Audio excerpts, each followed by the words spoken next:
मदीनतुल मुनव्वरा जे अंदर जॾहिं अल्लाह जो आख़िरी पैगंबर हज़रत मोहम्मद मुस्तफ़ा सल्लल्लाहु अलैहि वसल्लम विया, तॾहिं उन ज़माने ऐं उन माण्हू ऐं ख़ुशी जा ॾींहं मल्हाया, जिन्ही खे ॾिसी करे अल्लाह जे पैगंबर सल्लल्लाहु अलैहि वसल्लम चयो त हीअं ई छा कंदा आहियो। तॾहिं उन चयो त ऐं अल्लाह जा पैगंबर सल्लल्लाहु अलैहि वसल्लम जुने ज़माने वटां असांजी ख़ुशी ऐं मसरत जा ई ॾींहं ई जंहिंमें असीं ख़ुशी मल्हाईंदा आहियूं। तॾहिं चएं त मुंहिंजे रब्बे ज़ुल जलाल वल इकराम मूंखे ख़ुशीअ जा ॾींहं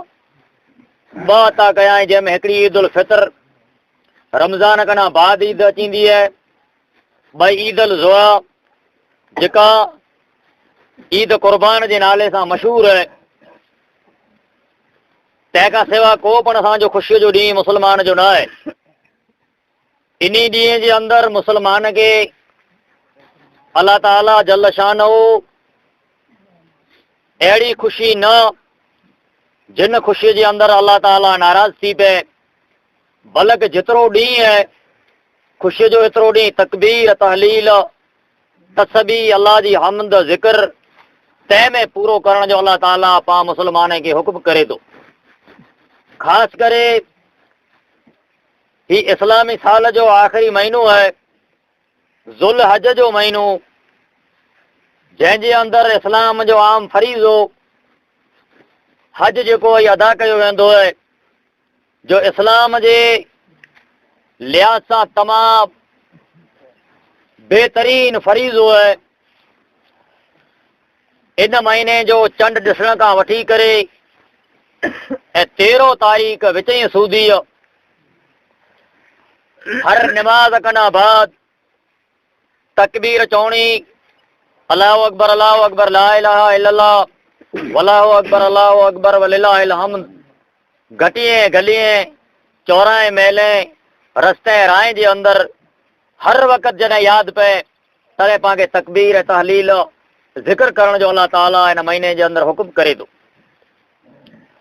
ही महीनो तमामु अल्लाह वटि इज़त वारो ऐं हुरमत वारो महीनो आहे, जंहिंजे अंदरि 9 तारीख़ जो इस्लाम जो आम फरीज़ो अरफात जे मैदान जे अंदरि हज जो रुकन अदा कयो वञे थो। ऐं उन ॾींहुं 9 अरफात जो सिवाय हाजीअ जे ॿिए खे रोज़े रखण जो पण अल्लाह ताला हुकुम करे थो, त इन रोज़े रखण सां साल भर जे गुनाह खे अल्लाह ताला दरगुज़र माफ़ करे थो। पोइ उन हज खां बाद ॿियो ॾींहुं ईद क़ुर्बान जो ॾींहुं आहे, जिन ॾींहं खे अॼु पाण मुस्लमान मल्हाए रहिया आहियूं। इहे इब्राहिम अलैहिस्सलातु वसलाम जी सुन्नत आहे क़ुर्बानी। क़ुर्बानी सिर्फ़ु एतिरो न आहे जे कंहिं पण जानवर जी गले मथां छुरी फिराइणी या उनजो गोश्त खाइणो, बल्कि इन क़ुर्बानी करण से न की क़ुर्बानी जो गोश्त ऐं न की क़ुर्बानी जो रत अल्लाह खे पुॼे थो, बल्कि अल्लाह ताला इंसान जे दिलि जे तक़वा ऐं परहेज़गारीअ खे निहारे थो त इंसान जे दिलि जे अंदरि केतिरो तक़वा आहे, केतिरी परहेज़गारी आहे ऐं केतिरो ई अल्लाह जे नाले मथे इहे शइ क़ुर्बान करे थो। इब्राहिम अलैहिस्सलातु वसलाम जिन जी पाण सुन्नत पारियूं था, उन वटां कहिड़ी शइ जी अल्लाह क़ुर्बानी घुरई, पिंड जे रब जे नाले मथे कहिड़ी उन क़ुर्बानी ॾिनी,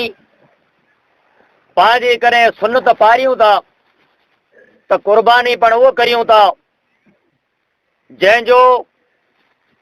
जेतिरा पण आलम में तंहिंखे मसइलो पुछूं था त भला अहिड़ी हिन में क़ुर्बानी थींदी,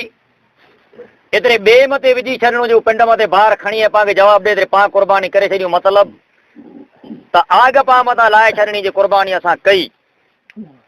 रुगी अल्लाह जानवर जी क़ुर्बानी नथो घुरे, इस्लाम कॾहिं का जान जी पण क़ुर्बानी घुरई। इब्राहिम अलैहिस्सलातु वसलाम कॾहिं आग जे अंदरि वियो त कॾहिं का अल्लाह ताला जल शानहू 82 वरे खां बाद मिलियल पुट घरवारीअ खे बर बयाबान सुञ मैदान जे अंदरि अल्लाह जे नाले मथे छॾिणो पियो। कॾहिं का मौसूम बच्चे जे गले मथे छुरी फिराइणी पई त सारियूं तकलीफ़ूं इस्लाम अल्लाह जे दीन लाइ करे उन भोगयूं ऐं सारी आज़माइशनि जे अंदरि सारे इम्तिहान जे अंदरि सचो ऐं मुख़लिस उतरियो जंहिंजे यादि के अल्लाह ताला क़यामत सूदी पाला करे बाक़ी रखी छॾियो। अॼु रब जो अहसान पाम ते ई थियो कि अल्लाह ताला पंहिंजे जानवर क़ुर्बान करण जो हुकुम कयो त अल्लाह जे नाले मथे पाण जानवर क़ुर्बान करियूं। कहिड़ो जानवर? जेको बेअबा जानवर में, मतारा जानवर में, सुहिणा जानवर में कंहिं क़िस्म जो ऐब ऐं नुक्स न वे। असहाबे किराम रज़ी अल्लाह ताला अन्हु पुछियो त आहे अल्लाह जा पैगंबर सल्लल्लाहु अलैहि वसल्लम क़ुर्बानी करण में भला कहिड़ो असां लाइ सवाब है? तॾहिं चए त जेतिरा पण हिन जा वार आहिनि एतिरा अल्लाह ताला जा गुनाह माफ़ करे थो। तॾहिं चए त जेकॾहिं वार न वे त को उन वारो जानवर वे, तॾहिं चए त उन वारनि जूं जेतिरियूं ख़ुराकूं आहिनि एतिरा जा अल्लाह ताला क़ुर्बानी करण से गुनाह माफ़ करे थो। ऐं तकवा ऐं परहेज़गारी जे तौर मथे क़ुर्बानी करण वारा इंसान खे अल्लाह ताला रत किरण खां अॻियां उनजी क़ुर्बानी खे क़बूल करे लाहे थो। त क़ुर्बानी इब्राहिम जी सुन्नत ऐं निमाज़ अल्लाह जे पैगंबर सल्लल्लाहु अलैहि वसल्लम खे महराज वारी राति में मिलियल तोहफ़ो।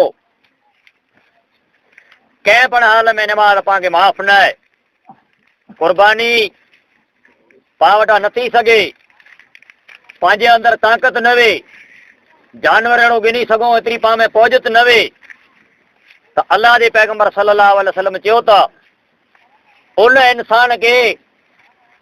जंहिंमें ताक़त न आहे क़ुर्बानी करण जी, पुॼी नथो सघे क़ुर्बानी, उन ज़माने जो हुकुम हो जिन ज़माने में माण्हू कंगाल ऐं मिसकीन हुआ, उन लाइ हुकुम हो। हुकुम ऊज नाफ़िज़ थी वियो।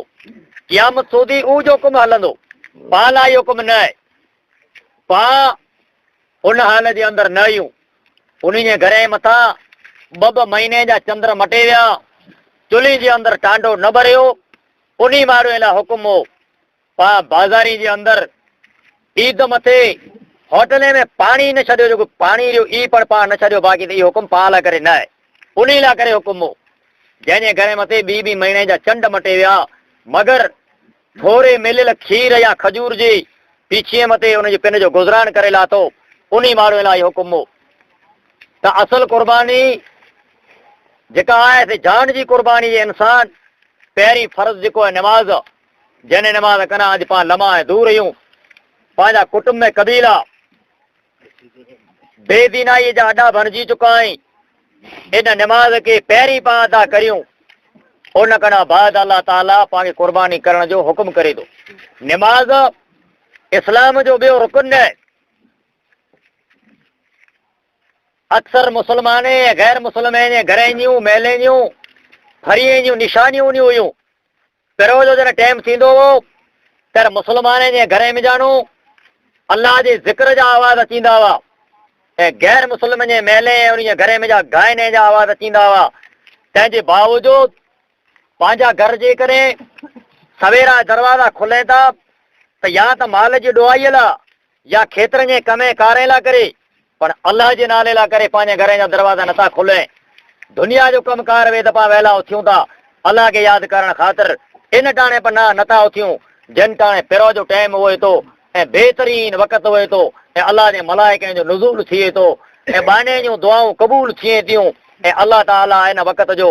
से कसम खयो आहे, ऐं फजर जे वक़्त अल्लाह ताला अहमियत ॾिनी आहे। तव्हां वधारे इन जे अंदरि अल्लाह जी यादि करियो। अल्लाह जे पैगंबर सल्लल्लाहु अलैहि वसल्लम खे हुकुम कयो वियो त आहे पैगंबर तूं ताजद निमाज़ पढ़ ऐं फजर जो क़ुरान जी तिलावत कर। छाजे लाइ? त फजर जो वक़्तु जेको असुर जो इन टाणे अल्लाह जे मलाइकनि जो नुज़ूल आसमान मथां थिए थो। इन टाणे त मुंहिंजा ॿाहिरि पा गफ़लत जी निंद्रे में या दुनिया जे कमे कारे जे अंदरि फासल हूं था त सिर्फ़ु क़ुर्बानी पाण मथे न आई आवई जे पाण बेज़बान जानवर जे गले मथां छुरियूं फेराए ऐं उन खे कुई विझूं ऐं पाण सम्झूं जो असां इस्लाम जो रुकन इस्लाम जो फरीज़ो अदा करे लाथो। इस्लाम तमामु ॾुखियो आहे, उन जा फरीज़ा ॾुखिया आहिनि। जन्नत जेका आहे इहा तमामु ॾुखे सां घेरियल आहे। जन्नत जेका आहे मुसीबत सां घेरियल आहे। अल्लाह जे पैगंबर सल्लल्लाहु अलैहि वसल्लम इरशाद फरमायो त जिब्रील अमीन खे अल्लाह ताला जहन्नम नियारण जो हुक्म कियो त ज़ालिम इंसान ला, नाफरमान इंसान ला, गुनहगार इंसान ला, इनकारी इंसान ला करे ऐं मुंहिंजा फरिश्ता मूं जहन्नम बनाईए उनखे वेंदे तूं नियारे। पोइ जॾहिं नियारे वापसि आयो तॾहिं चवंदे मुंहिंजा पालणार अल्लाह हिन जहन्नम जे अंदरि को इंसान दाख़िल थिए अहिड़ी मूंखे नथी लॻे कि फुला त हीउ त अज़ाब जो घर आहे ऐं हिन जे अंदरि एतिरियूं मुसीबतूं ऐं एतिरियूं सज़ाऊं आहिनि जे केरु भला हिन में वञणु चाहींदो। तॾहिं चए त मुंहिंजे मोमिन बहाने लाइ करे मूं जन्नत बनाईए, इन जन्नत खे नियारे। पोइ जन्नत खे जॾहिं वञी नियारे तॾहिं तरह तरह जूं नेमतूं मौजूदु हुयूं, खीर ऐं माखी जूं नंदियूं मौजूदु हुयूं, बाग मेवा, हर तरह जी उहा नेमत नवी जंहिंजी इंसान जी दिलि चइजे इहे वस्तू हिन जे अंदरि न आई। अहिड़ी जन्नत खे अलाह बनाए पोइ नियारे आयो। तॾहिं जन मुंहिंजा पाकर बि जन्नत जेका बनाए इहा त अहिड़ी तो बनाए को इंसान अहिड़ो न हूंदो जे हिन में वञण जी कोशिशि न करे, हिन में वञण जी चाहत न करे। तॾहिं चए त जिब्रील अमीन खे त वञ जहन्नम खे नियारे। पोइ जॾहिं जहन्नम खे नियारे ત્યારે नाफरमानी से, नफ़सानी ख़्वाहिशी से, दुनिया जे लालच से घेरियल हुई। पोइ जांचे ठाहे नियारे तॾहिं चए त जेको शइ जहन्नम जे किनारे ते मूं ॾिठियूं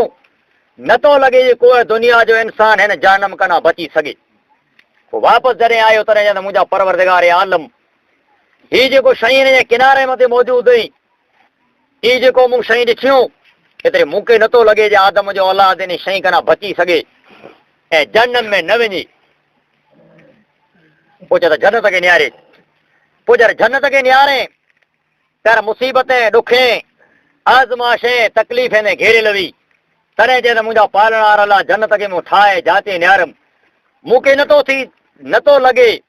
जे हेॾा ॾुख, हेॾियूं मुसीबतूं, हेॾियूं तकलीफ़ूं, हेॾियूं परेशानियूं को जले इंसान हिन जन्नत जे अंदरि अचे। त जन्नत अहिड़ी ॾुखी, इस्लाम अहिड़ो ॾुखियो, कुर्बानी अहिड़ी ॾुखी, निमाज़ अहिड़ी ॾुखी, बाक़ी आख़िरत जो मुल्क जेको आहे सख़्तु आहे। त मुंहिंजा अज़ीज़ भाइरो अॼु हीउ इलाइक़ो जेको आहे सिर्फ़ु तमामु तबाही ऐं बर्बादी जे किनारे मथे पहुची चुको आहे। निमाज़ सिर्फ़ु रिस्म वारी निमाज़ रही है, न उहा मुस्लमानी गैरियत पंहिंजे अंदरि मौजूदु रही, न उहा मुस्लमानी मोहबत पंहिंजे अंदरि मौजूदु रही, न उहा मुस्लमानी अहमियत पंहिंजे अंदरि मौजूदु रही। बाक़ी सिर्फ़ु एतिरो रहियो आहे जे पाण मुस्लमान आहियूं, चंद माण्हू निमाज़ पढ़ियला वञे था, तंहिंखां सवाइ एतिरो ज सम्झे था जे रमज़ान अचे त वॾा रोज़ा रखी लाहिणा, ईद अचे त बरकातूं पढ़ी लाहिणियूं, कुर्बानी अचे त जानवर जे गले तां छुरी फिराइणी, पैसा थिए त काबतुल्ला तां अटो ॾेई अचिणो, तंहिंखां सवाइ पंहिंजे अंदरि को अमल मुस्लमान जो मौजूदु न आहे। अॼु जिॾा नज़र करे निहारीअ थो त फितने जा दरवाज़ा खुली विया आहिनि, उल्फते जा दरवाज़ा खुली विया आहिनि, दिलि जे अंदरि हसद जूं बीमारियूं भरिजी चुकियूं आहिनि, घर घर जो दुश्मन थी चुको आहे, भाउ भाउ जो दुश्मन थी चुको आहे। ही पाण मथे अलाह जो ॾमर ऐं पंहिंजी बदअमाली जी सज़ा आहे, जंहिंजे कारण अॼु पाण कंहिंजा पिणु ख़ैर खा, कंहिंजा पिणु हमदर्द ऐं अलाह जो ख़ौफ़ पंहिंजी दिलि में निकिरी चुको आहे। न का मुस्लमान जिस्म जो मिसाल अलाह ताला मुस्लमान जो ॾिने जे हिकिड़ो मुस्लमान ॿिए मुस्लमान जो ख़ैर खाए, हिकिड़े पैर जे अंदरि कंडो लॻे त सारो जिस्म जेको आहे इहे इंसान जो बेआराम थी पए। मगर अॼु मुस्लमान खे कपे में चालू पियो आहे। हज़रत बिलाल रज़ी अल्लाह ताला अन्हो कलर जो कारो आहे, हबश मुल्क जो रोंदल आहे, गुलाम ऐं उमैया बिन खुलफ वटि 22.5 तोला सोन ॾेई करे अबू बकर सिद्दीक़ खे आज़ाद करायो। अॼु गुलाम कंहिं पण ॻाल्हि मथां अबू बकर सिद्दीक़ हज़रत बिलाल मथे नाराज़ थी पियो ऐं चए थो हज़रत बिलाल खे त आहे कारी मां जा पुत्र, इहे अल्फाज़ कढे थो। हज़रत बिलाल रज़ी अल्लाह ताला अन्हु रुअंदो रुअंदो मुंहिंजे आका मोहम्मद मुस्तफ़ा सल्लल्लाहु अलैहि वसल्लम वटि वञे थो त आहे मुंहिंजा आका, अॼु हज़रत अबू बकर अहिड़ो मूंखे अल्फाज़ मुंहं में जा कढियो आहे जे मुंहिंजे गले में जा हेठि नथो उतरे। छा तोखे कुरो चए जे मूंखे चए त कारी मां जा पुत्र आहे मुंहिंजा आका, बेशक मुंहिंजो नस्ल त कारो आहे, ऐं हबस जे मुल्क जो रहंदल आहियां, मुंहिंजी माउ पण कलर जी कारी आहे, पण अबू बकर कावड़ ऐं गुस्से में जा मूंखे इहे अल्फाज़ कढियो, तानो मूंखे ॾिने, एतिरे मुंहिंजे दिलि में जा इहे कावड़ हेठि नथी उतरे। अलाह जे पैगंबर सल्लल्लाहु अलैहि वसल्लम अबू बकर खे घुरायो। अबू बकर केरु साबित थिए बीबी आशा रात जो पंहिंजे अंगण में जा बुआर कढे थी, आसमान मथे तारा चमके था, पुछे थी अल्लाह जे पैगंबर सल्लल्लाहु अलैहि वसल्लम के, ताए मुंहिंजा आका अॼु आसमान मथे केतिरा भला तारा चमके था? क्या आशा घणा ई लेखा जे न तारा? क्या एतिरियूं भला कंहिंजूं नेकियूं हूंदियूं? तॾहिं चए त हाओ मुंहिंजे असाबे मां हिकिड़े माण्हू जूं एतिरियूं नेकियूं आहिनि। तॾहिं जे कंहिंजियूं एतिरे हुनखे त खुलासो करणो हो जे भला कंहिंजियूं मुंहिंजे पीउ अबू बकर जूं चए थो, तॾहिं चए त हज़रत उमर जूं एतिरियूं नेकियूं आहिनि जेतिरा आसमान मथे तारा रहिया एतिरियूं। तॾहिं चए त आहे मुंहिंजा आका मूंखे त मुंहिंजी पंहिंजी नेकीअ जो पुछणो हो, तो हज़रत उमर जूं नेकियूं चए एतिरियूं नेकियूं आहिनि। तॾहिं चए त आशा सुणी लाइ, हज़रत उमर जूं आसमान जे तारे जेतिरियूं नेकियूं, इन कना बाद जेकी कंदो ई नेकियूं, अबू बकर जी नेकी हिकिड़ी गारे सौर वारी जिन रात मके जे माण्हूअ उघाड़ियूं तलवारी खणी मुंहिंजे आका जे घर खे पौरो ॾिनो, उन टाणे संगत साथ करे जान जी कुर्बानी ॾेई अबू बकर ने करियो, उन हिकिड़ी रात जी नेकी जे बराबरि हज़रत उमर जूं नेकियूं न। अहिड़ी नेकीअ वारो इंसान हज़रत अबू बकर सिद्दीक़, सारो माल अल्लाह जे राह में कुर्बान करण वारो अबू बकर सिद्दीक़, हर जाइ मथे इस्लाम जी मदद करण वारो अबू बकर सिद्दीक़, अॼु बिलाल खे मामूली अल्फाज चए दरबार नबूवत जे अंदरि आयो, मुंहिंजे आका चयो त अबू बकर अॼु मूं मुंहिंजा अहिड़ो अल्फाज कढी आहे जे दरिया जे अंदरि फिगाईं त दरिया जो पाणी कारो थी वञे। ऐं अबू बकर माफ़ी घुरी लाइ बिलाल वटा क़यामत ॾींहुं तो मथे फिरियादी लिखाए त तुंहिंजी जान कीअं छुटंदी? अल्लाह जे दरबार में तूं जवाब कीअं करे सघे अबू बकर? हज़रत अबू बकर सिद्दीक़ कुरैशन जे खानदान में जा मशहूर खानदान में जा अॼु हिकिड़े नाले जे गुलाम साम्हूं किरी पए थो, चए थो त मुंहिंजा आका ऐं मुंहिंजा सरदार मूंखे अल्लाह कारण माफ़ कर, क़यामत ॾींहुं मूं मथे फिरियादी न लिखाए जे मूंखां भुल थी वई। बिलाल वटा अबू बकर माफ़ी घुरे थो, बिलाल गुलाम है, अबू बकर सरदार है, कुरैशी जे खानदान जो है, असाबे में चुंडियल है, जन्नत जे 8 दरवाजे में पोकार कंहिंखे थींदी त अबू बकर सिद्दीक़ की थींदी। अॼु ई बिलाल वटा माफ़ी पियो घुरे, तो सारी ज़िंदगी जेकी बिलाल जीअरो हो या अबू बकर ज़िंदा हो तंहिंखे कॾहिं पण बिलाल करे नालो करे हज़रत बिलाल खे सॾु कीन कयां, अबू बकर जॾहिं सॾु कंदो हो तॾहिं चवंदो सैयदना ऐं मुंहिंजा सरदार ऐं मुंहिंजा आका। पोइ चयो त आहे अबू बकर बिलाल हिकिड़ो गुलाम नाले जो या तूं मशहूर खानदान जो माण्हू, जर्नेल इंसान, मुसलमाने जो खलीफ़ो, पैगंबर खां पुठियां मुसले जो धणी, ऐं तूं भला बिलाल खे सरदार चई कुला पोकारीं थो? तॾहिं चए त हिकिड़ो ॾींहुं मूं बिलाल खे अहिड़ो अल्फाज़ कढियो हो जंहिंजी वजह सां हुनजी दिलि नाराज़ थी पई हुई। एतिरे न चाहियां थो जे मां हिन जी दिलि राज़ी थी वञे ऐं हू दिलि में जा हसद कढी छॾे, क़यामत ॾींहुं मथां न मूं मथे फिरियादी लिखाए विझे, मुंहिंजे रब खे आउं जवाबु न ॾेई सघां। उहो ख़ौफ़ हो अल्लाह जो उन माण्हूअ खे, लेकिन अॼु ख़ौफ़ पंहिंजे दिलि में जा निकिरी चुको आहे, पंहिंजे दिलि मथे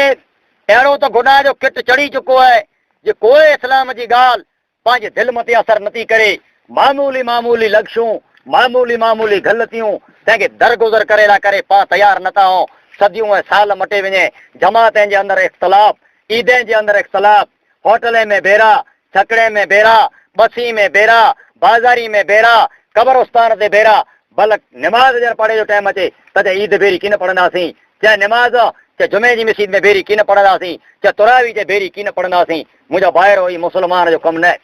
मुस्लमान जो मिसाल जिस्म जे मिसाल वांगुरु हो, जे हिकिड़े मुस्लमान खे तकलीफ़ थिए त ईअं सम्झी लाइ सारे मुस्लमान खे तकलीफ़ अथई, बल्कि अॼु हिकिड़े खे जे करे तकलीफ़ थिए त ॿिए खे आराम मिलियो वञे। जे ख़ुदा कयो था टरियो हिन ज़मीन मथां, पंहिंजी जान छुटी कंहिं खॾे जे अंदरि अची वियो, फसी वियो, इहा पाण मुस्लमान जी हालत थी चुकी आहे। पैगंबर इस्लाम जी तारीख़ निहारियो, पैगंबर इस्लाम जी तारीख़ निहारियो, उन खां बाद कुर्बानी जो सोचियो जे सिर्फ़ु निमाज़ आवई, सिर्फ़ु ईद बरकातूं आवई, सिर्फ़ु कुर्बानी करणु आवई। अल्लाह जे पैगंबर सल्लल्लाहु अलैहि वसल्लम चयो त में जर्नेल माण्हू उहो आहे, आमें बहादुर माण्हू उहो आहे जंहिंमें विड़े जी ताक़त है, बदले गिने जी ताक़त है, जे उबियारे उबियारे माण्हू जे गले में जले बदिलो गिनी लाइ। पर जॾहिं वेड़े मामले मथे आयो त हिनखे अल्लाह जो ख़ौफ़ यादि आयो, त पंहिंजे गुस्से खे थधो करे ऐं पंहिंजो हथियार ज़मीन मथे ठॻाए विधे ऐं अल्लाह कारण हुनखे माफ़ करे छॾे। बहादुर उहो आहे, उहो बहादुर न आहे जंहिं माण्हूअ जूं घटियूं ऐं रस्ता बंदि कया, वो बहादुर नाई जो मारू मथे कूड़ा केस कया, वो बहादुर नाई जो ॿिए जा आसरा गिनी ऐं मज़लूम में मथे ज़ुल्म कयो। बहादुर उहे जे कावड़े गुस्से खे खाइयो पर जो हक़ ॿिए खे अलाह कारण माफ़ करे छॾे, उहो बहादुर आहे। मके फतेह जो ॾींहुं, मको फतेह थिए थो। कॾहिं को ज़मानो ऐं टाइम हो जे मुंहिंजो आका पंहिंजे घर खे उघाड़ीअ तलवारी सां मके जे मुशरिक़ खे घेरो लॻायो। अॼु मुंहिंजो आका मज़लूम थी मके में जा ॿाहिरि निकिरे थो। अबू बकर सिद्दीक़ खे कोठे थो, सर ज़मीन करे मके जे ॿाहिरि निकिरे त काबतुल्लाह जे दीवार मथे हथ रखे थो। हू काबतुल्लाह जंहिं मथे नज़र पुॼे इंसान खे पंहिंजा गुनाह यादि अची वञे था। हू काबतुल्लाह जंहिं मथे हर इंसान जी चाह ते वेही थी त कीअं हुन मुल्क जे अंदरि पुॼा त मां न मुंहिंजो रब गुनाह माफ़ करे। चाहे अहिड़ो ज़ालिम इंसान, चाहे अहिड़ो गुनहगार इंसान, पर काबतुल्लाह जे मुनारे मथे जॾहिं हुनजी नज़र पुॼंदी तॾहिं हुनखे पंहिंजा गुनाह यादि अची वेंदा। उन ज़मीन मथां जॾहिं निकिरे थो तॾहिं काबतुल्लाह जे दीवार मथां तरक़ी चए थो त काबतुल्लाह तुंहिंजी मोहबत मुंहिंजे दिलि जे अंदरि मौजूदु आहे, तूं मूंखे छॾणु नथो अचे। पर हिन मके जे ज़ालिम इंसान अॼु मके जी सरज़मीन मूला तंग करे विधी आहे। एतिरे आउं तोखे अॼु छॾे करे ऐं ॿिए मुल्क हलियो वञा थो। पोइ मूंखे उमेदु आहे जे हिकिड़ो ॾींहुं ज़रूरु वापसि अची वेंदुसि। पोइ मसइलो सल 13 वरे सूदी ॿिए मुल्क जे अंदरि 450 किलोमीटर मके जा ज़ालिम माण्हू सवीन बुतनि जा पूॼारी नौजवान जूं फौजूं खणी मज़लूम मुस्लमान जंहिंजे बदन मथे बोरा ॿधल हुआ, जंहिंखे खाधे इलाइक़े घर जे अंदरि मौजूदु न हो, जंहिं वटि विड़ेला करे हथियार मौजूदु न हो, जंहिं वटि पहिरें लाइ करे चपल पहिरें जे अंदरि मौजूदु न हुई, इन मज़लूम मथे ज़ुल्म करींदा रहिया। पोइ जंग औद जे अंदरि जॾहिं जंग औद लॻी तॾहिं मके जो रईस ऐं सरदार अबू सुफियान जी घरवारी हिंदा ते ऐलान कयो जे मोहम्मद सल्लल्लाहु अलैहि वसल्लम जे काके खे जेको क़तल करे ऐं उन जा जहरा जेको मूंखे कढी ॾे उनखे आउं आज़ादु करे छॾियां। ही औद जे मैदान में ऐलान कयईं। अबी रमज़ा केरु थी? जर्नेल इस्लाम जो सिपाही। अॼु जॾहिं गुलाम उनखे शहीद करे विझे थो तॾहिं अबू सुफियान जी घरवारी उन जा जहरा ऐं कलीजा कढी खार में चबे ज़मीन मथे फिगाए थी। मुंहिंजो आका जॾहिं औद जे मैदान जे अंदरि वञे थो, काके जी उन जिस्म खे ॾिसे थो तॾहिं हुनजा कन नक सारा वढियल आहिनि, हुनजो कोई उज़ो सलामत न आहे। तॾहिं तमामु गम थियो। तॾहिं चए त सारी ज़िंदगी मके जे मुशरिक़ मूंखे ॾुख ॾिनो, पर आहे मुंहिंजा काका अॼोकी जॾहिं तुंहिंजे लाश मथे आयो या तुंहिंजी लाश थी जॾहिं हालत निहारियां थो ત્યારે मूंखे ईअं लॻे थो त अॼो केॾी मूं मथे ॾुखे जा डूंगर किरी पिया। पर आउं सबर करियां थो इस्लाम अलाह जे दीन लाइ, तोखे बेश्त जी बिशारत ॾियां थो। अन क़रीब पंहिंजी मुलाक़ात क़यामत जे ॾींहुं जन्नत जे अंदरि थींदी। पोइ जॾहिं मको फतेह थिए थो तॾहिं अॼु वञी कलील मके जा माण्हू रहिया आहिनि। उन जी ताक़त त्रुटी वई आहे, उन जे ज़ुल्म जो ज़ोर त्रुटी वियो आहे। अॼु मुंहिंजो आका 1 सवा लख माण्हुनि जो मौजमो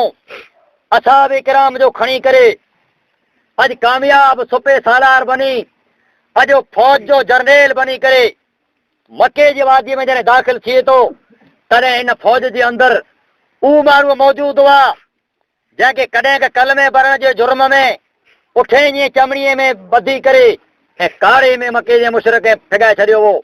के उहो माण्हू मौजूदु हुआ जंहिंजे गले में रसियूं विझी मके जे गलीअ में ढेड़ियो हो। के उहो माण्हू मौजूदु हुआ जंहिंजे सीने मथे भारी पथर रखी उघाड़े आङे तपंदल रेतीअ मथे सुम्हारियो हो।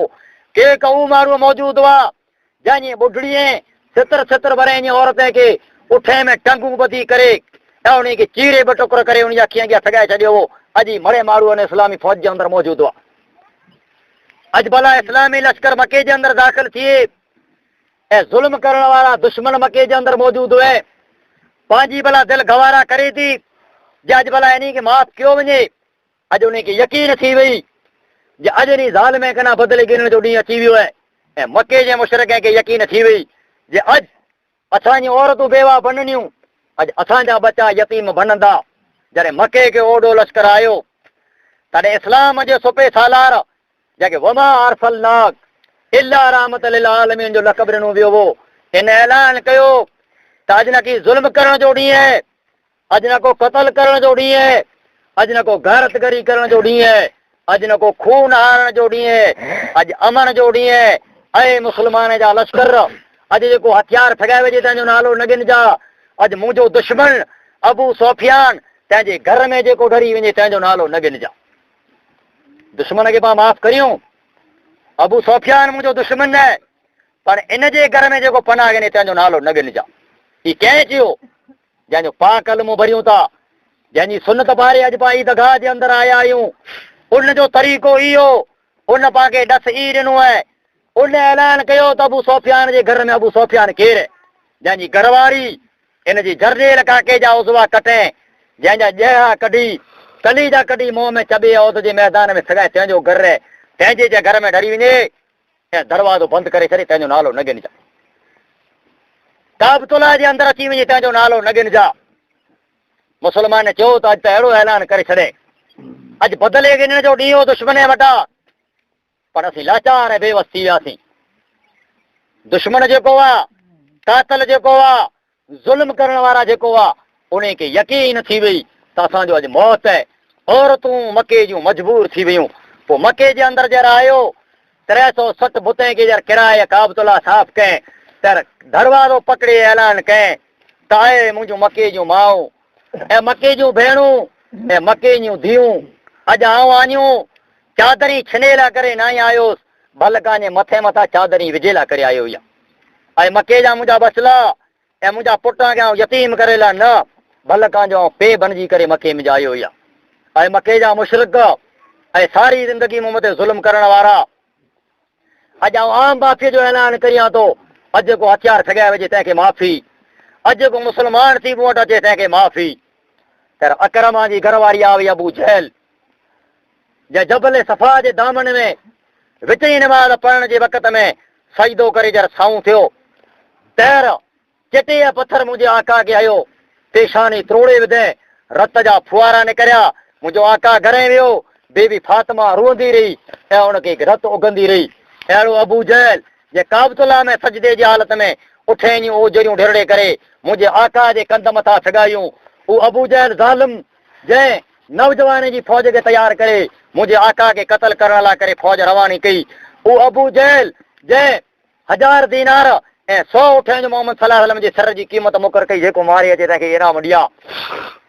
उहो अबू जहल जेको बदर जे अंदरि 1000 जो लश्कर खणी मुंहिंजे आका जे मिसकीन ऐं मज़लूम असाबे मथे खणी करे उन जी इज़त लुटेला करे बदर जे मैदान में वियो, तंहिंजो पुत्र जॾहिं ऐलान सुणे जे मुसलमान मके में दाख़िल थिया त भॼी वियो। उनजी घरवारी, दुश्मन जी घरवारी मुंहिंजे आका वटि मथे उघारी आई, चाहे मुंहिंजा आका तूं रहमतुल आलमीन आहीं, मुंहिंजे मथे मथां चादर विझ। तर मुंहिंजे आका पंहिंजे कुल्हे में जा चादर कढी ऐं दुश्मन जी घरवारी जे चेहरे सर मथां विझी मथे तां हथ फेरियो त मुंहिंजी धीअ ऐं फातिमा जहिड़ी हीअ चादर खणी वञ अकरमा वटि जो मुंहिंजे आका ही अमन जो तोखे सिटी पकस ॾिने, तूं वापसि वरी तो मथे कंहिं क़िस्म जो फिकर न आहे। अॼु कंहिं क़िस्म जी तो साम्हूं दुश्मनी मुंहिंजी न आहे। तॾहिं ख़बर पई त अकरमा जहिड़े ज़ालिम खे मोहम्मद सल्लल्लाहु अलैहि वसल्लम माफ़ करे छॾियो आहे। तॾहिं ॿिया माण्हू आया, तॾहिं अबू सुफियान जी घरवारी हिंदा आवई, तॾहिं चई त केरु इएं जे औद जे मैदान में तुंहिंजे काके जा जहरा कढी मुंहं में चबे ठॻाइण वारी आऊं या पंहिंजो गुनाह क़बूल चए न जी मूंखे माफ़ कर। जे औद जे मैदान में जर्नेल तुंहिंजे काके जा जहरा कढी मुंहं में चबे ठॻाइण वारी, उनजे लाश खे बेहरमत करण वारी ऐं मोहम्मद सल्लल्लाहु अलैहि वसल्लम तोखे सदमो दुख पुॼाइण वारी तुंहिंजे दुश्मन अबू सुफियान जी घरवारी हिंदा आई आहे, इस्लाम जी दुश्मन आई आहे, पर अल्लाह जे वास्ते अॼु तूं मूंखे माफ़ कर। तॾहिं चए त हिंदा इस्लाम जी ज़िंदगी में मूंखे तो ॾाढो दुख पुॼाए, मुंहिंजे जर्नेल चाचे जा तो उज़वा कपे विधे,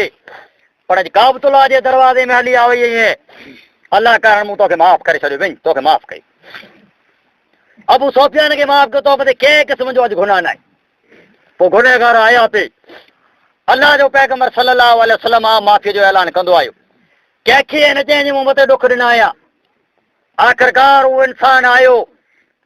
जंहिं बीबी ज़ैनब खे क़तल कयो हो, जॾहिं मके में जा ॿार निकिरे अल्लाह जे पैगंबर सल्लल्लाहु अलैहि वसल्लम जी धीअ, तॾहिं तीर हुन आयो, हमल हुनजो ख़राब थी वियो, मदीने पुॼी करे वफ़ात करे बि जॾहिं आयो तॾहिं चए त तूं चए बीबी ज़ैनब जो कातल या अय मोहम्मद सल्लल्लाहु अलैहि वसल्लम तॾहिं धीअ जी यादगिरी आ वई अखी मां लुड़ कवड़ा चए त वञ मूं तोखे अलाह करण माफ़ कई। हू मोहम्मद सल्लल्लाहु अलैहि वसल्लम जंहिंखे पाण वञण वारा मुस्लमान अॼु पंहिंजे दिलि जे अंदरि भला फिक्र पैदा थिए थो रुगो क़ुर्बानी पाण यादि अचे थी क़ुर्बानी जो पुछूं था केतिरो क़ुर्बानी जे अंदरि ऐब वारी हलंदी न पंहिंजे दिलि जे अंदरि केतिरा ऐब आहिनि पंहिंजे जिस्म जे अंदरि केतिरा ऐब आहिनि पंहिंजे कलबे जे अंदरि केतिरा भला ऐब आहिनि पंहिंजे दिलि जे अंदरि कॾहिं अहसासु पाण खे थियो अकेला इहे सुञ जे अंदरि कॾहिं अहसासु थियो सजदे जी हालत में कॾहिं अहसासु थियो ईद नमाज़ में कॾहिं पाण खे अहसासु थियो इस्पताल जी मुसीबत जॾहिं पढ़िया पाण मथे आई तॾहिं कॾहिं अहसासु थियो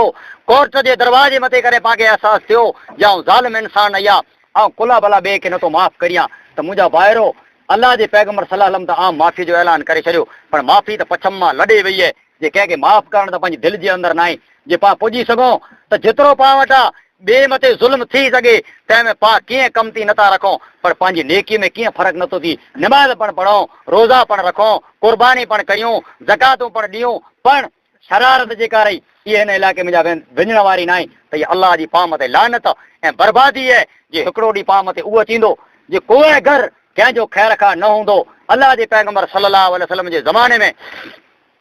जेको मदीने जे अंदरि कबीला हुआ उन जॾहिं अलाह जी नाफ़रमानी कई उन नाफ़रमानी जे वजह से जॾहिं ॿियूं क़ौमूं जी मुसलत थियूं ત્યારે पंहिंजा पोखियल बाग़ बगीचा पंहिंजे हथ से वण वढे पंहिंजा घर बर्बाद करे पंहिंजा मेला छॾे ज़मीनूं ख़ाली करे जॾहिं भॻा ત્યારે अलाह जे पैगम्बर सल्लल्लाहु अलैहि वसल्लम चए त मथे पंहिंजी नाफ़रमानी ऐं ज़ुल्म जो नतीजो आहे जंहिंजी वजह से अॼु पिंड जा पोखियल बगीचा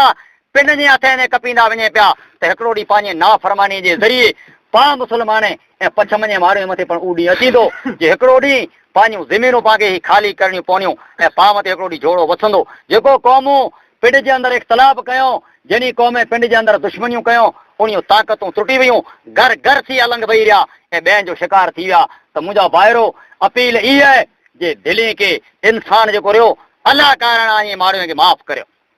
चाहे एतिरो आहे मथे ज़ुल्म में अलाह कारण माफ़ करे बदिलो अलाह वटां ऐं सुपुर्द करे छॾियो फ़ैसिलो हक़ फ़ैसिलो कंदल क़यामत जहिड़ी रब ज़ुल जलाल वल इकराम में ज़मीन मथे जेको ज़ुल्म करे थो उनजे ज़ुल्म जो बदिलो उनखे दुनिया में मिलंदो वरना आख़िरत में अलाह ताला कंहिंजो पण कीअं विञाए वारो न आहे ऐं पंहिंजी दरगुज़री जो अलाह ताला पाण खे बदिलंदो ऐं ज़मीन मथे माण्हुनि खे दरगुज़र करियो आसमान जो परवरदिगार चए थो त आसमान जो रब आने गुनाह खे माफ़ करे छॾे पाण ज़मीन मथे माण्हुनि खे माफ़ न करियूं जे पाण मथे माण्हू ज़ुल्म करे ऐं फिरी पाण हली अचे जे मूं वटि भुल थई आहे मूंखे माफ़ कर न अचे त छोटो पाण ते सलाम न वारे त छोटो पाण ते न कुछे त छोटो पर चए जे मूं वटि भुल थई आहे आऊं माफ़ी घुरां थो पंहिंजो कॾहिं आऊं माफ़ की न कंदुसि कॾहिं हिनखे हथ की न ॾींदुसि पंहिंजे रब जो पाण गुनाह करियूं था इस्लाम जी आदत खे पाण तोड़ियूं था पोइ चाहे हेॾा गुनाह करियूं केतिरो रब खे तंग करियूं आसमान ज़मीन जहिड़ा गुनाह करियूं वणे जेतिरा गुनाह करियूं ज़मीन जेतिरा गुनाह करियूं दरिया जे पाणीअ जेतिरा गुनाह करियूं पोइ जॾहिं गुनाह करे करे चूर थी वञो कन सुणण कना लाजवाब थिए अखियूं ॾिसण कना लाजवाब थिए मौत खे साम्हूं जॾहिं वञो पिया तैर पंहिंजे गुनाह जो अहसासु थिए जे गुनाह घणे कयाई हाणे क़बर साम्हूं वञा पियो माफ़ी घुरंदो वञा मान मुंहिंजो रब माफ़ करे इन टाणे पर आयो चए त मुंहिंजा परवरदिगार जंहिंखे मुंहिंजो घोड़ो मोड़ो दौड़ाणो तंहिंखे मूं दौड़ाए दंग कयो अॼु सारा मुंहिंजा वस चुकी विया आहिनि केॾा ऐं मुंहिंजो वस हाणे बाक़ी न रहियो तव्हां त मुंहिंजी ॻाल्हि सुणे लाइ कोई माण्हू तयारु न आहे ऐं मुंहिंजा पालनहार अलाह तौरु झुकण लाइ करे आयो या ऐं गुनहगार आदम मुंहिंजो औलाद मुंहिंजे गुनाह खे तूं माफ़ कने तैर आसमान जो परवरदिगार चयो त मुंहिंजा मलाइको शायदि गवारो अॼु चुकी चुकी पर मुंहिंजो बहानो आयो त मूं वटि इनखे यकीन आहे जे मुंहिंजो रब मूंखे माफ़ करींदो मुंहिंजा मलाइको भला हाणे कहिड़ो हिन बहाने ने फ़ैसिलो करियां जे एॾा ज़ुल्म कया एॾा गुनाह कया पर अॼु सची तौबा करण लाइ आयो आहे अॼु हिन में हरामत न आई अॼु हिन में ठगी न आई हाणे सची ऐं ख़ालिस तौबा करे लाइ आयो आहे ऐं चए थो त फिरी आऊं मुनाफ़िकी न कंदोसि फिरी आऊं ज़ुल्म न कंदोसि फिरी गिला न कंदोसि फिरी कुटड़बो न कंदोसि फिरी कुल्फत न कंदोसि मुंहिंजा मलाइको माफ़ करियां तॾहिं मलाइक चवंदा असांजा रब अॼु इन इंसान खे तूं माफ़ कर तॾहिं चए थो मुंहिंजा मलाइको गुनाह घणा आहीं पर हथ हिन मथे कयाई जौली फैलाए पिन जी पेशानी मूं अॻियां रखें एतिरी मूंखे शर्म अचे थो जिन खां वापसि कीअं मोटाए मुंहिंजा बाना वञ हाणे तुंहिंजा मूं गुनाह माफ़ कया अलाह आलिमुल गैब एॾो रब जेको आहे जंहिंखे कंहिंजी न आई पई उहे पाण खे माफ़ करे छॾे थो त पाण भला कुल ज़मीन मथे माफ़ न पाण माण्हूअ जे गुनाह खे माफ़ न कंदासीं त अलाह पाण खे माफ़ की न कंदो अलाह चए थो पहिरीं ज़मीन मथे ऐं ज़ुल्म घटायो आसमान जो रब आमद ज़ुल्म घटाए पहिरीं आई नरम दिल थियो पंहिंजो रब आम ते नरम दिल थिए पहिरीं आई इस्लाम या अदा करियो अने दिल्ली में हसद जो जेको बीमारियूं रहियूं इन खे कढी विझो हसद उहा शइ आहे जे काठियूं टांडे जे अंदरि विझंदो अचे जे काठियूं टांडो खाईंदो अचे ईअं पंहिंजूं नेकियूं खपे थियूं कंदासीं पर दिल्ली जे अंदरि भुॻो ते हसद हूंदो त पंहिंजूं नेकियूं खाइजी वेंदियूं अॻियां रुॻो वाणी हूंदी क़यामत ॾींहुं पंहिंजो को बदिलो न हूंदो त मुंहिंजा भाइरो सची निमाज़ से पढ़ो ऐं कुर्बानी जेको रही से सची करियो अॼु हमदर्दी गम खुआरी ऐं ईद कुर्बान जो ॾींहुं आहे अल्लाह जे पैगम्बर सल्लल्लाहु अलैहि वसल्लम चयो त बेअबा जानवर ईद जे ॾींहुं कुर्बान करियो पोइ ई पण हुकुम कयईं त कुर्बानी करण वारे जानवरनि जे साम्हूं तव्हांजो हथियार जेको इन खे कपे जो वे यानी की तकबीर विधे जो वे ई कंहिं जानवर साम्हूं न हलायो केतिरो रोम दिलो अल्लाह जो पैगम्बर सल्लल्लाहु अलैहि वसल्लम जिन जानवर खे कुर्बान करियो था इनखे छुरी ॾेखारियो न साम्हूं इन साम्हूं छुरी हलायो न ऐं तमामु तेज़ हथियार करियो इन जे गले मथे फिरायो पोइ कुर्बानी हिकिड़ी न जेकर ताक़त वे त जेतिरा कुटुंब जा माण्हू आई ई पिंड जे तरफ़ां कुर्बानी करे सघे था पोइ जेकर मैयत वसियत करे वञे जे मुंहिंजी कुर्बानी करे छॾिजा त उनजी पण कुर्बानी करियो पोइ जे हाणे ताक़त वे या जे मरनार जे नाले कुर्बानी करियो त उनखे पण कुर्बानी जो सवाबु मिले थो ईअं न आई जे 17 ॼणा अकाए जे अंदरि ई त 17 वॻा न सिबायो 17 रूमाल न गिड़ो 17 मुजूं जोड़ूं गिड़ो 17 रूमाल गिड़ो 17 गंजियूं गिड़ो पर कुर्बानी अहिड़ी गिनी आया हलो सिंह भला जरा टुटल कुर्बानी थींदी मरे करे 80 रुपये अगरि तूं जोराब नथो करे 20 वारा लेखार पहिरियों त हले पर जोराब 80 वारा वॻो पाकिस्तानी 800 900 जो जोड़ो 800 900 जो कुर्बानी जेको थकल वेई आहे एबदार वेई आहे आग लाइणी आहे पाम था नगा कुर्बानी उहा ई गिनो जेको पुल सिरात मथे आगे पार करे अल्लाह जो रब्बा मथे राज़ी थी इब्राहिम अलैहिस्सलाम कुर्बानी करे ॾिनी उठ कुर्बान के अल्लाह चयो त कुर्बानी मूंखे उन शइ जी खपे थी जेका तोखे पसंदि हुई हीअ त जे गबड़ी आहे से गबड़ी में कुर्बानी थींदी अल्लाह जे पैगम्बर सल्लल्लाहु अलैहि वसल्लम चयो त गबड़ीअ में कुर्बानी थींदी इन जे पेट जे अंदरि बचो निकिरे ई बचो जर तकबीर विझंदा त बचो मरी वेंदो बचो ॿाहिरि निकिरे इन जो फर्ज़ कोई ॿाहिरि निकिरे तव्हांजी दिलि चए त इनखे पाण इन जो गोश्त उन भेरो करे खाई वञो हीअ अल्लाह जे पैगम्बर सल्लल्लाहु अलैहि वसल्लम पाण त जो न हीअ त खीर ढोक कंदी वरी पाण कुई कयो जो हुनखे ॿई कोन निहारियो ॿई निहारी कोन्हे गबड़ी न कोन्हे पंहिंजे दिलि खे पसंदि हुई अल्लाह जे नाले न जेका न पसंदि हुई इहा अल्लाह जे नाले पाण खे ॾियणी ई पंहिंजो मुस्लमान जो ऐं पाण खे जन्नत खपे थी जन्नत तमामु ॾुखी ऐं ॾुखे सां घेरियल जन्नत आहे जन्नत उन माण्हू खे मिले जंहिंखे चए त उते छॾणी आहे जर छॾे रवानो थियो त दिलि ॾुख से भरिजी वई ऐसी वरे दुआऊं घुरियूं ऐसी वरे खां पुॼा पुत्र मिलियो हिकिड़ो ईअं थियो जे ॿुढपण जो सहारो थींदो कॾहिं का आंगर जले हलंदो तंहिंखे हिन मैदान जे अंदरि मुंहिंजे रब हुकुम कयो आहे अकेली घर वारी सुञ बरबयाबान मैदान पाणी जो टीपो न आहे पोइ दिलि में जा कीअं ज़ाहिर न थी सघियो एतिरो गम भराइजी वियो पोइ तिखो हलियो घर वारी धोड़ई जर न रसी सघई तर पुछे त इब्राहिम भला अल्लाह जो हुकुम या असांखे असां मां नाराज़ मां पुत्र मां तैर अल्लाह जो हुकुम नालो गिणे तर की कुझु ई न सघियो पर कंध से रुगो धूड़े चए त मुंहिंजे रब जो हुकुम आहे तर साबिर बानी हुई हले वई उते वञी चए त मुंहिंजे रब जो जेकर हुकुम आहे त अल्लाह जे नाले मथां मुंहिंजी जान कुर्बान आहे पोइ जेको वियो हूंदो उते ॾिठे हुन जे अॼु उते नालो न आहे लिखियल जे इस्माइल अलैहिस्सलाम या बीबी हाजरा पर हाजी जॾहिं उते वञी सफ़ा ऐं मरुआ जी टेकरीअ मथे पुॼंदो सफ़ा जी टेकरीअ मथां जर दौड़ कंदो मरुए मथे मरुआ मथां वरी सफ़ा मथे पुॼंदो तर डायरेक्ट यादि थी वेंदी जीअं मुंहिंजी माउ हाजरा जी सुनत आहे मुंहिंजी माउ हाजरा हिन में ॾुखायल ऐं गमगीन दौड़ी थिए अॼां हुनजी सुनत पारियां थो पोइ जर मक़ाम इब्राहिम वटि आयो ॿ रकात सुनत पढ़ंदो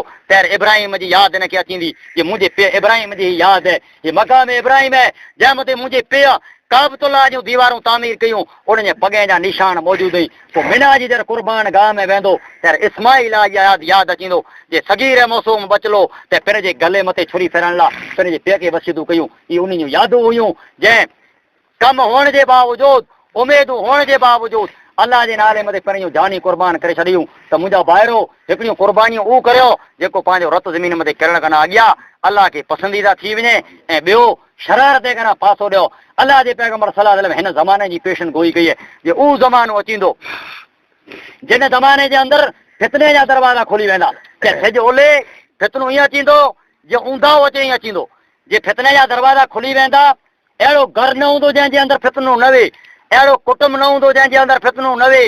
पीउ पुत्र अलॻि हूंदा भाउ भाउ अलॻि हूंदो पोइ जेको माण्हू फितने खां भॼंदा जंहिं वटां ज़मीर जंहिंजो गवारा न करींदो जंहिंजी दिलि फितने खे गवारा न करींदी ही क़ब्रस्तान जे अंदरि निकिरी वेंदा क़बर जे मथे जर वेंदा त क़बर वारे खे चवंदा त आहे क़बर वारा तू ता मुंह भलो ही है जो तू मुंह मांद मरी में तो कना आॻियां जे आऊं न मरी क़बर में होस ता जिनी फितने जे अंदर कर न होस एतिरे माण्हू जी दिलि कड़ंदी पोइ अलाह जे पैगंबर सल्लल्लाहु अलैहि वसल्लम चयो त अहिड़ो ज़मानो अचींदो फितने जा अहिड़ा दरवाज़ा खुली वेंदा जे खुलो टांडो पंहिंजे हथ मथे ठणी इंसान वटि कीअं जला जे टांडो भला हथ में अहिड़ी रीति इंसान जी दिलि उकरंदी हूंदी फितने जे अंदर कीअं थी सघे थो इन दौर जे अंदर पंहिंजी ज़िंदगी पाण गुज़ारे रहिया आहियूं त वधीक तर सलामती इहा आहे जे पिन जी ज़बान जेका रही इनखे कटोल में करणी अलाह जे पैगंबर सल्लल्लाहु अलैहि वसल्लम चयो साईं ज़बान जी या जे शर्मगाह जी मूंखे हिफ़ाज़त ॾियो ज़मानत ॾियो जंहिंजी ज़बान जी खोटी न वापराईंदासीं कंहिंजी गिला न कंदासीं कंहिंजी मुनाफ़िकी न कंदासीं कंहिंजी शरारत न कंदासीं इहे जे ज़मानत मूंखे ॾियो त क़यामत ॾींहुं ज़ामना जो जन्नत जो थियां थो आगे जन्नत ॾियाराई आहे जंहिंजी ज़बान कटोल में वे ऐं बुराई कंदा बचंदो हांजी उघाड़ जी ज़मानत ऐं ज़बान जी ज़मानत ॾियो त क़यामत ॾींहुं जन्नत जो ज़ामना जो आऊं या जन्नत ॾियाराई आहे हांजी ज़बान कट त हीउ दौर जेको आहे इनखे ज़बान खे पंहिंजी कटोल हिकिड़ी ॻाल्हि जॾहिं कंदा ज़बान मां त माण्हू हिन मथे ॿई नओं ॻाल्हि विझी ॿिए खे सुणाए ऐं कुल्फ़त उभी करींदा अहिड़ो ई दौर पंहिंजो हली रहियो आहे इन दौर जे अंदरि उहो माण्हू बचंदो जंहिंजी ज़बान में जा अलाह जो ज़िक्र बयानु थींदो वधारे तर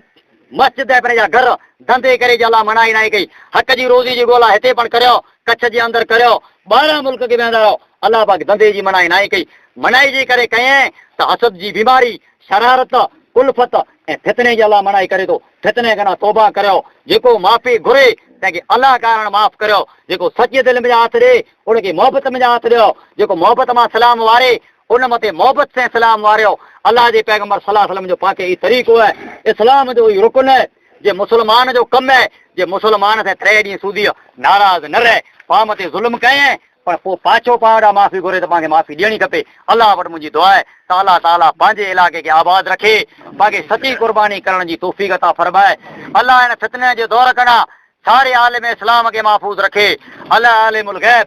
पा मुस्लमान खे दरगुज़र माफ़ करे अलाह पंहिंजे दिलि में जा हसद जूं बीमारियूं कढी दूर करे अलाह पाण सोना ख़ुशी जा ॾींहं था करे पंहिंजी कुर्बानी खे अलाह सची करण जी पाण तौफ़ीक़ ॾे ऐं पंहिंजूं कुर्बानियूं अलाह क़बूल करे अलाह पाण हिक ॿिए खे दरगुज़र करण जी तौफ़ीक़ अता फरमाए रब्बे ज़ुल जलाल वल इकराम जेकी पंहिंजा रिश्तेदार अज़ीज़ मरी विया हुआ अलाह उन क़बर खे कुशादा करे ऐं जेकी बेगुनाह कैद में वे अलाह उन मुस्लमान खे आज़ाद फरमाए जेके हॉस्पिटल जे अंदरि बीमार में अलाह उन खे शिफ़ा अता फरमाए अलाह पंहिंजे दिलि में हसद जूं बीमारियूं कढी दूर फरमाए अलाह पंहिंजे नस्ल खे सची नमाज़ पढ़ण जी तौफ़ीक़ अता फरमाए अलाह पंहिंजे मर्द ऐं औरत मिणी खे हिदायत फरमाए ऐं रब्बे ज़ुल जलाल वल इकराम तूं असांजा मदरसा असांजूं मस्जिदूं आबाद फरमा ऐं रब्बे ज़ुल जलाल वल इकराम इस्लाम जी सची मोहबत असांजी दिलि जे अंदरि पैदा फरमा आमीन सुम्मा आमीन वाखिर दवाना अनिल हम्दुलिल्लाहि रब्बिल आलमीन। अस्सलाम वालेकुम। हर ईद मथे चंदो करियूं था अदा करे पंहिंजो 2 वरनि जो हिसाब आहे त 20,050 रुपया पंहिंजो निबी ईद जंहिंजो 15,650 रुपया मां पुछले वारे टारगेट कराई है तंहिंजा 4,400 रुपया बाक़ी आहिनि ने पुछली ईद मथे 4,860 रुपया एतिरे 9,260 रुपया बाक़ी आहिनि। अल्हम्दुलिल्लाह रब्बिल आलमीन अल्हम्दुलिल्लाह रब्बिल आलमीन वल आक़िबतु लिल मुत्तक़ीन वस्सलातु वस्सलामु अला रसूलिल करीम अल्लाहुम्मा सल्लि अला मुहम्मदिन व अला आलि मुहम्मदिन कमा सल्लैता अला इब्राहीम व अला आलि इब्राहीम इन्नका हमीदुम मजीद अल्लाहुम्मा बारिक अला मुहम्मदिन व अला आलि मुहम्मदिन कमा बारकता अला इब्राहीम व अला आलि इब्राहीम इन्नका हमीदुम मजीद अल्लाहुम्मा इग़फिर लना व लिल मुमिनीन वल मुमिनात वल मुस्लिमीन वल मुस्लिमात व अलफ बैन कुलूबिहिम व अस्लिह ज़ात बैनहिम वंसुर मल अदुइक व अदुइहिम अल्लाहुम्मा इन्निल कफ़रत अल्लज़ीना यसुद्दून अन सबीलिक व युकज़्ज़िबून रसूलक व युक़ातिलून औलियाक अल्लाहुम्मा ख़ालिफ बैन कलिमतिहिम व ज़ल्ज़िल अक़दामहुम व अनज़िल बिहिम बारक ला तुरदु अनिल क़ौमिल मुजरिमीन अल्लाहुम्मा इन्ना नजअलुका फ़ी नूरिहिम व नऊज़ु बिक मिन शुरूरिहिम रब्बना ज़लमना अनफुसना व इल्लम तग़फिर लना व तरहमना लनकूनन मिनल ख़ासिरीन रब्बि जअलनी मुक़ीम सलात व मिन ज़ुर्रियती रब्बना व तक़ब्बल दुआ रब्बना इग़फिर ली व लिवालिदैय व लिल मुमिनीन यौम यक़ूमुल हिसाब रब्बना ला तजअलना फितनतल लिक़ौमिज़ ज़ालिमीन व नज्जिना बिरहमतिक मिनल क़ौमिल काफ़िरीन रब्बना हब लना मिन अज़वाजिना व ज़ुर्रिय्यातिना क़ुर्रता अयुनिन वजअलना लिल मुत्तक़ीना इमामा रब्बना आतिना फिद दुनिया हसनतौ व फिल आखिरति हसनतौ व किन्ना अज़ाबन्नार रब्बना व तक़ब्बल मिन्ना इन्नका अंतस समीउल अलीम व तुब अलैना इन्नका अंतत तव्वाबुर रहीम सुबहान रब्बिका रब्बिल इज़्ज़ति अम्मा यसिफून व सलामुन अलल मुरसलीन वल्हम्दुलिल्लाहि रब्बिल आलमीन। खला पांजो खलू आई से मड़ा मस्जिद में जमा कर जा ने बारा ना दीजा पर पांजो बतरे खलू में दे रही है तेरे मड़ा मस्जिद में जमा कर जा।